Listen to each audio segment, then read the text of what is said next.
Hello, Muppet fans, and welcome to Movin' Right Along, a Muppet movie podcast brought to you by toughpigs.com. This is the podcast where we watch The Great Muppet Caper 2 minutes at a time and talk about it a lot. I'm your host, Ryan Rowe. I'm your other host, Anthony Strand. And today we have a super special first-time guest. It's an honor and a joy to have her with us. Guest, please introduce yourself. Hi, I'm a first-time guest. A super special first-time guest. I'm a super special first-time guest, and my name is Leslie Carrara Rudolph. And I do have a sidekick, Newhart. My dog is also with me. He might comment, since there was a dog in my clip of the show that looks. Oh, that's true. Yeah. Has Newhart watched The Great Muppet Caper with you? You know what? He's not much for TV. I don't know. Despite his name. Yeah. Who knew? And of course, I'm sure everybody knows that Leslie Carrara Rudolph is a Muppet performer, our first ever Muppet performer guest, who plays Abby Cadabby on Sesame Street, as well as many other characters, and with many, many other Muppet and related credits. So thank you very much for being here. Thank you. Thanks for having me. Of course. And today we are talking about minutes 59 and 60 of The Great Muppet Caper, in which Kermit and Piggy continue their argument and then begin a romantic bike ride to the song Couldn't We Ride? So we pick up from last time with Piggy continuing to emote. She's saying, please, please, please. And Kermit calls her out on her overacting.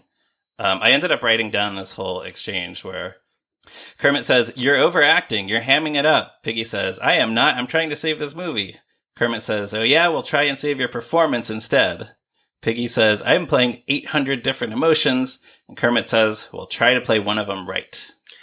So, one of my, first of all, this is my favorite scene in this movie. It's fantastic. And I was going to say also, I suspect that this is a favorite scene for actors watching this movie. Yes. Yes. You tell me the layers and why you like it. Well, so we've talked a lot in this movie about how Kermit and Piggy aren't really playing themselves. They have a very different dynamic than what they did on The Muppet Show. They're like genuinely in love. Their affection for one another is very real. And it's so great to me that here, when they break character, they're right back into that Muppet Show dynamic, right? Kermit is exasperated. Piggy is kind of over the top and emotionally manipulative towards him. And then they make up, they get back into the scene, and they're in love, and they go ride bicycles. And it's the romantic comedy again, where they, have a functional relationship. Yeah, I hadn't really thought about it that way, where, so you're saying when they argue, they're just being the usual Kermit and Piggy who have this contentious dynamic. Right, they're being who they are backstage on The Muppet Show. Well, I think also too the way it's set up though is they're constantly in this movie they're making reference that they're making a movie. Right, right. Exactly, they're like, right up front where it's like I have to explain all this expose. It has to go somewhere, when she starts explaining through the movie. So they're constantly saying that they're in a movie.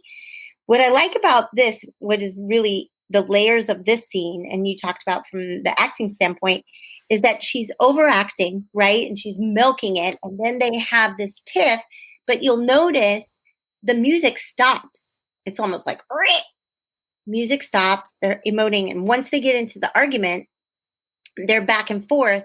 And then, fine, maybe so they're having real, like you said, they're having real feelings, but the tension of the movie and where they are at the scene is getting to them. And so they don't break character, they just charge right through it. They don't edit it out.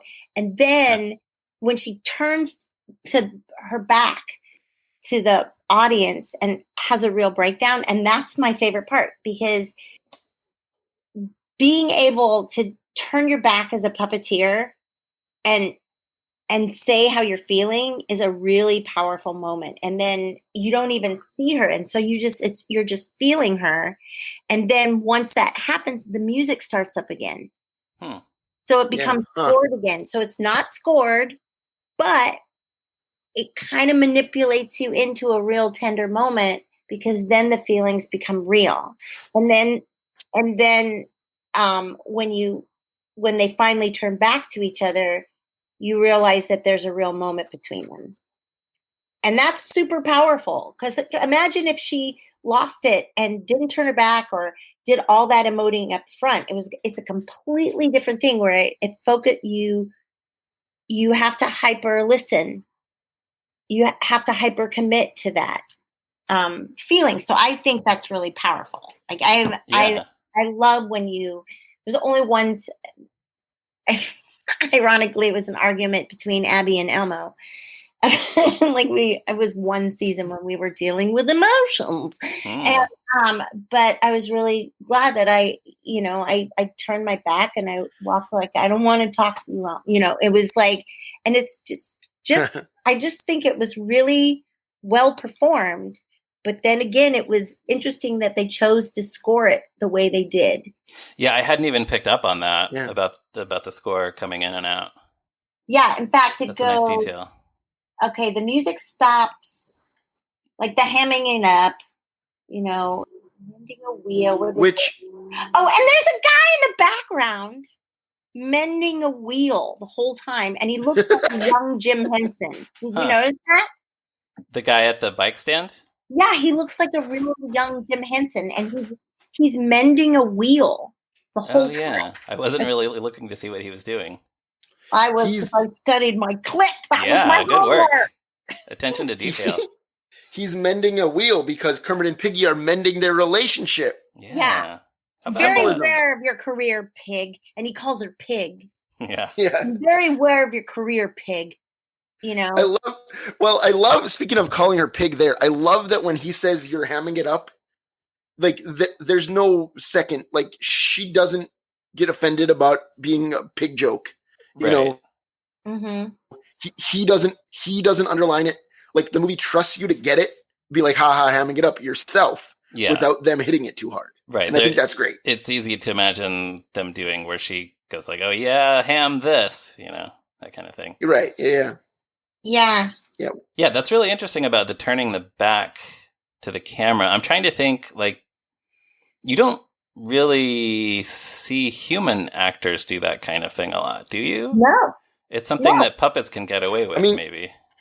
Well, you can. I mean, like, that's my thing. It was like an artistic moment. And what I really, like, I imagine them, like, when you're working out a scene, I imagine it like, okay, all right, or how about when we get to walk, escalator, right. Like maybe they had a safe point, not a safe point. Yeah. We'll touch on these. Like, part of me feels like it wasn't necessarily a scripted moment. It a partially improvised moment. Like, okay, let's just have a thing. How about I say walk, walk, walk, and then we'll get tension, and then that's when we're gonna. Right. Yeah, because she threatens to walk off the movie. Yeah. And right. She, and right at the camera and says, "I'll walk." Yes, right. That's what's so great. She looks right into the camera, and it's so like, how long must Frank have worked to like make sure that Piggy's eye focus is right to look into the camera? It's not like Frank is looking into the camera, Well, no, that's a like. They're really playing that moment, and that's what's so amazing about like puppeteering. And my uncle Chuck McCann would always say, he's like, you have to know everything. You're directing the scene, you're seeing everything. So actors don't get to do that. They come in, they hit their marks and stuff, but they beautifully orchestrated that moment, and you can see where they're surrendering to the moment. It doesn't feel, for lack of a better word, manipulated, because that's what you're doing. But it feels like they're so connected in the argument, and like, okay, let's just get on with it. And like, and then she has a real moment. It doesn't say anything. And then Piggy's, Kermit's like, oh, hey, I'm sorry, Piggy, I went too far. And that's when the music comes back in. Yeah. So then it kind of moves us back into the movie where you first like, wait a second, is this the movie? Because there's music. And then they go right into this beautiful song. So you care, I think. Yeah.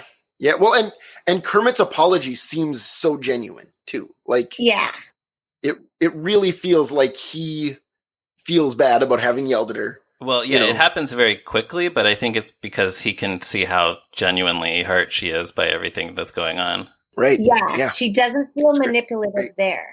Right. No, I agree with that for sure. Yeah. And then when she turns around and they look at each other like, oh, Kermit, and they look at each other, then you're like, oh, yeah. They really right. Well, and it's well, and it's fascinating. Like, it's so brilliant to me that, like, in the movie, they're having this very real fight about her being taken off the night before, right? And the only way that they can resolve it in The Great Muppet Caper is to break reality and argue about acting instead. Like, they come back together. You know, she says, "I'm sorry I left," whatever, but they don't really talk about it anymore.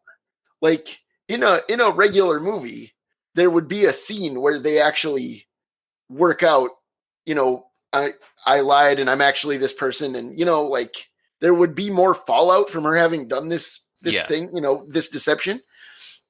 But we don't need that here. Like, it's so much better that movie. Yeah, it's so much better that it's handled by, you know, an argument about whether or not Piggy's being too broad as an actress, you know, or whatever. Like, yeah, considering how broad they did the Busby Berkeley number, which is awesome. I totally, you know, that stood out in my mind. Charles Grodin, oh my God. Yeah, it's all great. Oh my God, he's just so awesome. I know it's not my scene, but I mean, he's so like wiggly, nerdy, slimy, bizarre. His choices are so unique.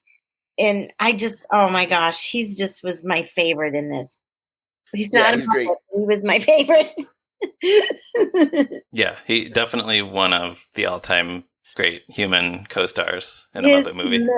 Oh, it's epic. Yeah. So, yeah, one thing I wrote down, is this the best Kermit and Piggy argument? Because there are a couple others, like in the John Denver episode of The Muppet Show, when they're all going to go on a trip to the swamp and she doesn't want to go, they have an argument. Or in The Muppets Take Manhattan, when Piggy is accusing Kermit of giving Jenny the Huggies, is pretty good. Yeah. But I feel like both of those...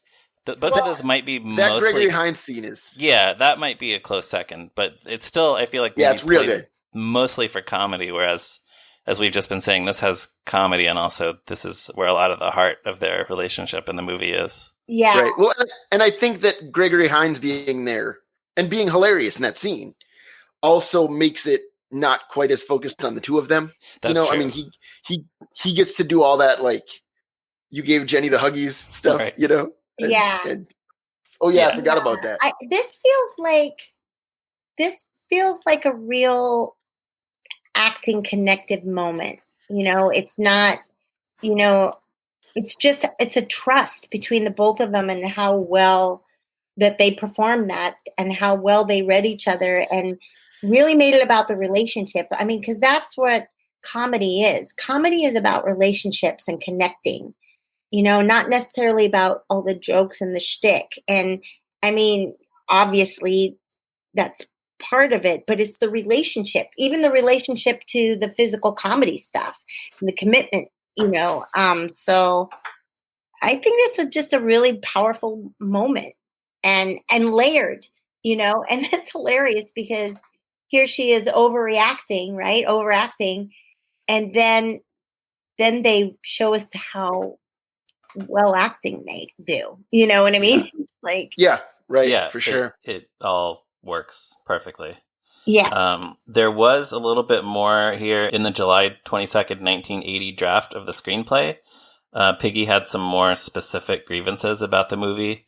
She says, "It's a stupid script anyway. Twin brothers, red and white striped socks, climbing up drain pipes. It's enough to make you cry."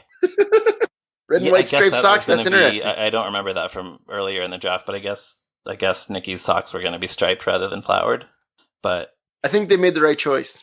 Although I do like the idea of her complaining about her big stunt. That was very tedious for her to do. She had a hard time with that. And then in the draft, she tries to leave to go to the fashion show, but Kermit stops her and says that she can't leave yet because they have to do a production number, which would have been... Oh, no, this is way better. Yeah, yeah, it just cuts to the... Yeah, definitely. So, did either of you have any other thoughts on the duck pond before we move on? I don't need this duck pond. Like what? Like there has to be a duck pond in this scene. Like that's such a random thing to say. It's just like I don't need a duck pond. Like there has to be a duck pond. We have to do it. Why did we watch it? I mean, I don't know. I think so. Yeah. Makes it funnier, I think. But no, I was going to say there's an interesting parallel to me between the Muppet movie and this, where Piggy leaves after the Mel Brooks part. She gets a call from her agent, right? She leaves, and then the film breaks. And then when we come back into it after Fozzie's big song, Piggy's hitchhiking and she rejoins the gang. So there, reality breaks. Like Kermit and Piggy have a fight. Not a fight, really. She just ditches him, I guess. Yeah. But Kermit and Piggy go their separate ways. Then reality breaks. The film is broken. Then when it comes back, hey, Piggy's back. Everything's fine. Here, Kermit and Piggy are going to break up, What? I said you'd said piggyback. Sorry. Oh, yeah. But here, they are going to break up, it seems. And then reality breaks by them talking about being in a movie. And then they're back together and happy. So both of the movies reunite Kermit and Piggy by stepping outside of the reality of the film. But I wonder if any of that was intentional. Yeah, because I feel like, I don't know. I feel like the Muppet movie agent thing is a different vibe because for sure. Yeah, as far as the film, the third wall thing, whereas this, they all know that they're making this film, Right. Yeah. Oh no, no, I agree with that. I just mean it's interesting to me that that's how you get Kermit and Piggy back together is to somehow step outside of the movie, even though it's very different. Yeah, and again, it's the kind of thing the Muppets can get away with that maybe not everybody could. Right. Yeah, well, that's good. It's definitely their signature thing. So that brings us then to the musical number, Couldn't We Ride? In which we find Kermit and Piggy riding bicycles. Piggy's wearing a different outfit, as I think I mentioned a week or two ago. Although it did just occur to me she might have been wearing this dress under the coat that we see her wearing. I just lost the hat. At the duck pond. Yeah, maybe. Yeah, maybe she threw the hat in a flight of fancy. You think she threw it into the duck pond? She might have thrown it into the duck pond. Yeah, that seems like something Piggy would do when she's in love and doesn't care, right? So, it's lucky that they had this argument right in front of a bike rental stand because... I think she used her hat to pay for her bike rental. Oh, she bartered it? Cut back to the guy mending a tire wearing Piggy's hat. I would love to see that. Oh, man. Oh, missed opportunity. Darn it. It is a very nice hat. Yes. So, it's a very nice song. It's also a great example of Jim Henson and the Muppets topping themselves because in the Muppet movie, we saw Kermit riding a bike outdoors for a few seconds. And in this one, we see Kermit and Piggy both riding their bikes all over this park. Just let's take this cool idea and make it even cooler. This was filmed on September 4th, 1980 in Battersea Park in London, which is a park that you can still go to and hang out in. This was actually the first thing they filmed for the movie, which is kind of mind-blowing, but why not get the one of the most complicated things out of the way first, I guess, was probably the reasoning. Yeah, that's probably the idea, is they had this big, complicated outdoor, stunt piece, basically. Yeah. So maybe the rest of the movie seemed easy in comparison. And they're just using several different puppet tricks here and technical tricks and filmmaking tricks and kind of switching between them. So when we see the full bodies of the characters riding the bikes, those are essentially glorified marionettes that are being pulled under a big crane. There's an entry on the Jem Henson's Red Book blog that explains further. There were 3 different types of platforms rigged to the crane. When Miss Piggy and Kermit rode side by side and then turned in 2 circles, the marionettist worked on 2 circular platforms. As the bicycles went into their circles, I think we'll see some of this next week, the crane stopped moving and the momentum was carried on by the puppeteers who worked around the outside of the platforms. Once the puppeteers got back to their start position, the crane started up and the bicycles continued on a straight path. Now, I'm not sure I understand all of that, but it's really cool that they figured out how to do it. Yeah, I love it. I love the words to this song. But one of the things, I am slightly distracted by how large the Waldo-headed Piggy is. Where she's singing, you know what I mean with the Waldo control. So the remote controlled. Yeah. Can you explain what a Waldo is for listeners who might not know? Yeah, it's kind of like actually they have one for Abby. For her when she rides her little tricycle. They've only used it twice, sadly. But it's like, it's kind of hard to explain. If you were to put your hand in like a glove, or you would mimic what you would lip sync your hand to. It's like a device that you would do your lip sync on, and it's hooked up remotely to the actual puppet. So your lip sync and singing would radio control to, I don't know the technical way to explain it, but your lip sync, you're puppeteering off site in this little hand insert to move the lip sync to your puppet. Right. So you're sitting there controlling a puppet that is across the studio or across the right. Put your hand in this like little glove and doing the lip sync. It's kind of a little hard to explain. You're going to have to put a picture up on your website, but I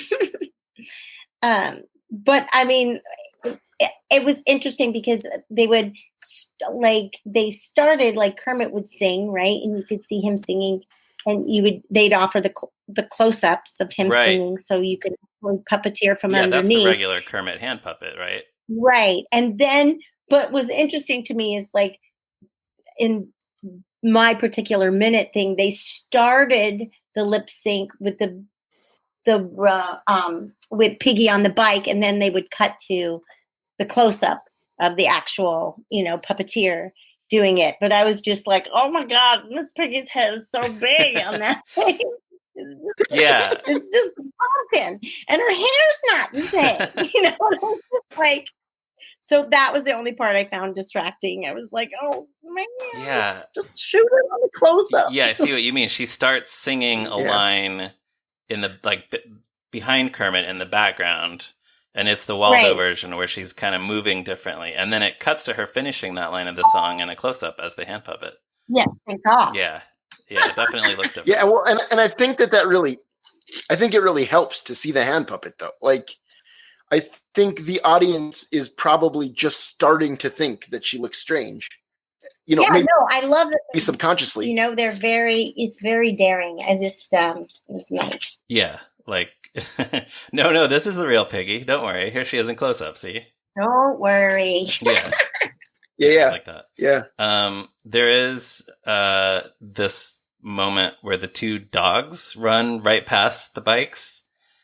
Yes. And I'm not sure why that's there. It's a nice little detail. Well, do we think it was planned? I don't know. It's one dog runs past and then another dog runs past. Like, I kind of wonder if it does seem like very well timed to be coincidental, with like the complicated bike riding effects and everything. But it certainly makes it feel like they're in a real park, just out for a ride. Right. I was wondering if it was that, and then maybe also like, are we supposed to think those 2 dogs are in love? Like the 2 dogs are out for a nice run in the park? I don't know. I believed it.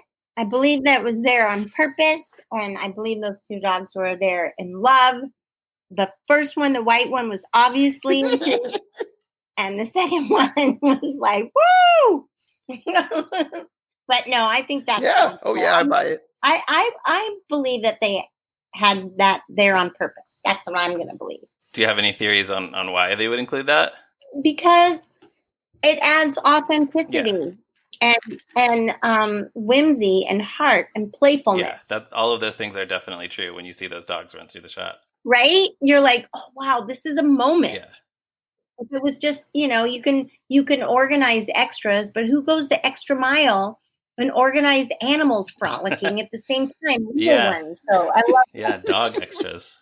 So yeah, you kind of mentioned this a little bit when you noticed the Waldo, Leslie, but when you watch a scene like this, are you kind of distracted thinking about like, where is the puppeteer, or are you able to just kind of just watch the scene and enjoy it? I am able to enjoy it. It might be, when I saw this film, and I know you guys asked this at the end, I saw it in the movie theater with my best friend Wayno. Oh. And we were total Muppet crazy. Wayno and I, we collected frogs. I collected frogs. So Kermit was very big. My big graduation gift from college, my parents gave me, and everybody gathered around and presented me with the Kermit the Frog telephone. That was like my big, wasn't a car, a trip to watch. It was like, oh my God. Or like, she's opening it. And I'm like, oh my God, I got this phone. And so I just enjoy the characters. I think now that I never imagined a dream coming true and me being in where I am right now, I pinch myself. So maybe now I probably look at it that way, but I don't want to, Right. I just want to enjoy the moment, and try to figure out, because I think once you start doing that, or, then you stop, enjoying the story. Maybe if you watch it 2 or 3 times and then you want to figure out how it's done, that's fine. But nah, I just enjoy it. That's nice. Mm-hmm. And then, the song itself is a very nice song. Yeah. Well, I was going to say, we always talk about this as a bicycle scene. Anytime I feel like this scene comes up, but it's a gorgeous song, and Jim and Frank sing the heck out of it. Things there are there's some lyrics I really like. There's the line, Kermit has lovely pictures dance in your eyes. I like it sounds so poetic, and then something about the way he enunciates pictures. I've always really liked the sound of that. And then Piggy has a line about watch the wind play tag in the trees. That's just kind of evocative of being in the park and watching the trees. Kermit says it all seems so rare. And earlier in the first time it happens, I think Piggy says the first time together, how simple, how rare. Oh, you're right. So it's like, I wonder if Joe Raposo just had that word in his head as like fleeting romantic moments. That's how you describe them. Yeah, I didn't know it was.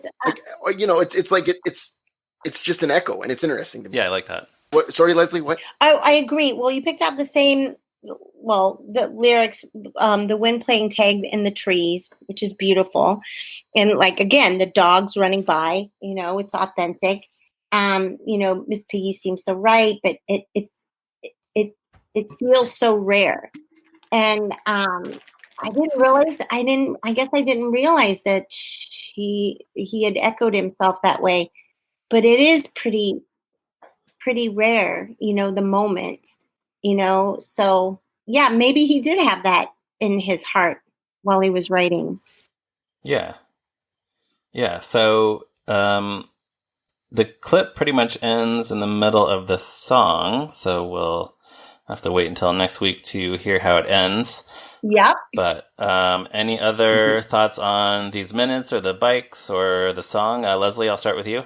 Thank you I'm glad I got the minutes that I got, and I really do think it was a really wonderful acting moment, because I think that people are so, at least not people, but sometimes people get their heads on about, because when you're a puppeteer, and if you don't have eye blinks, or if you don't have,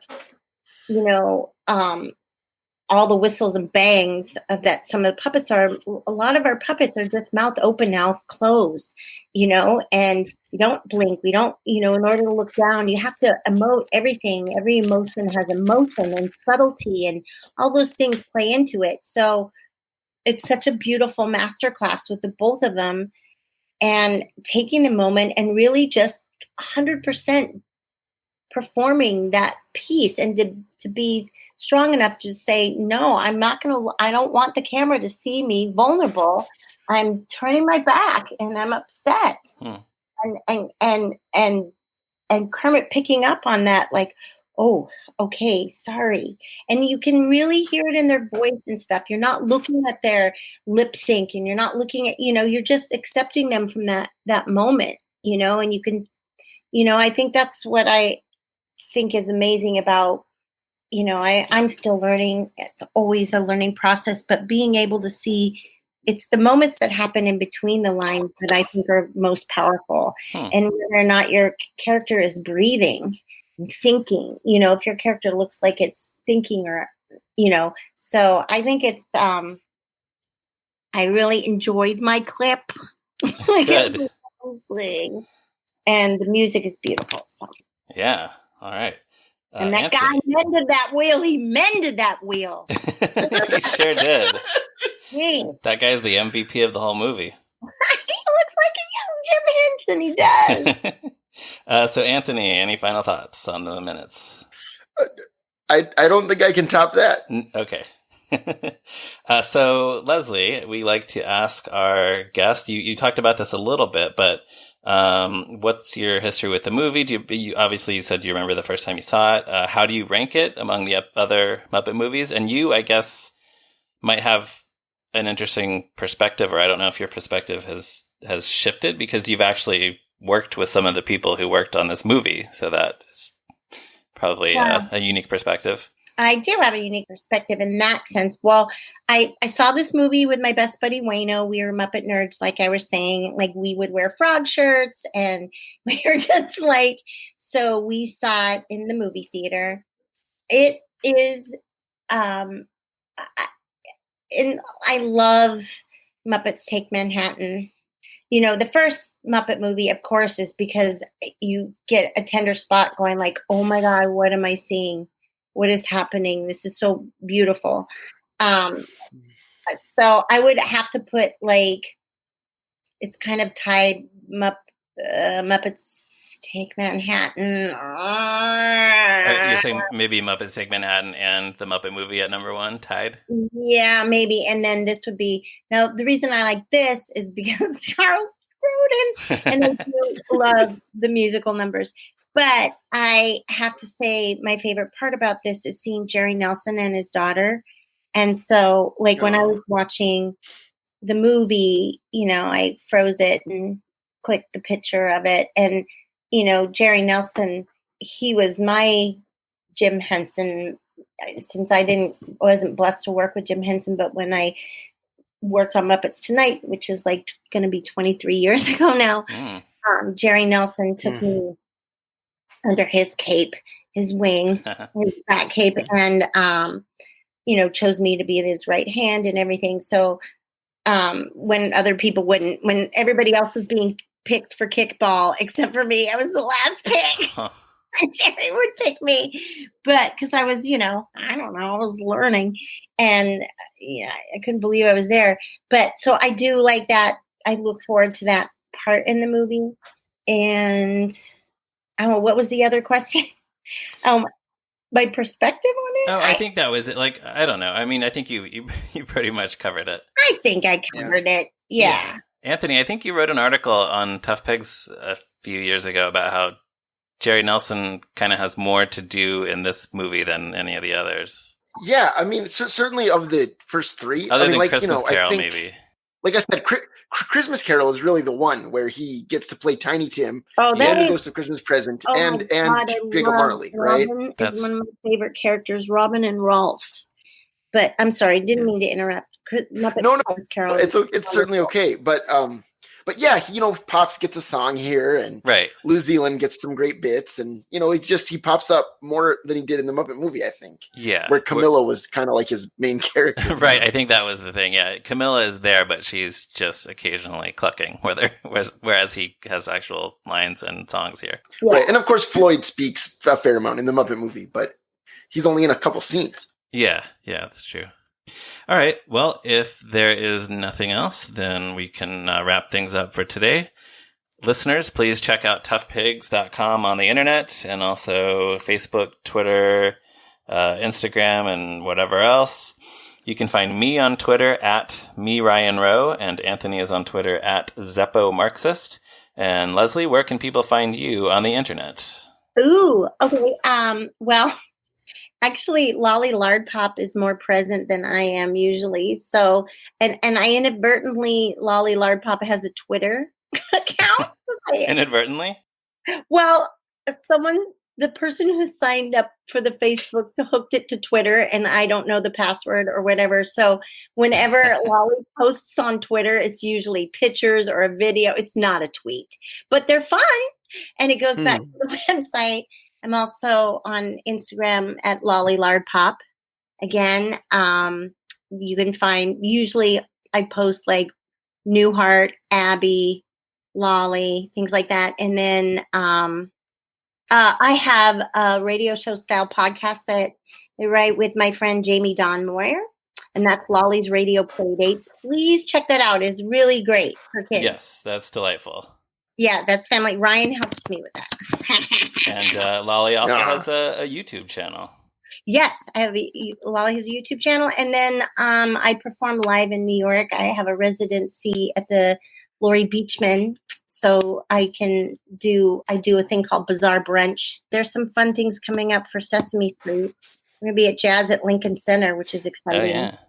With the Wynton Marsalis Orchestra. And wow, yeah. Something else is I can't tell you. Ooh, so I don't know. Exciting. But if you follow Lolly Lard Pop on Instagram, I usually post stuff there and on Facebook. I'm horrible at Facebook, by the way, as a person, as Leslie. I'm the worst. I've never checked messages ever. I just kind of went, let's pretend I never saw it. So anybody sent me a message ever, I'm sorry. I never saw it.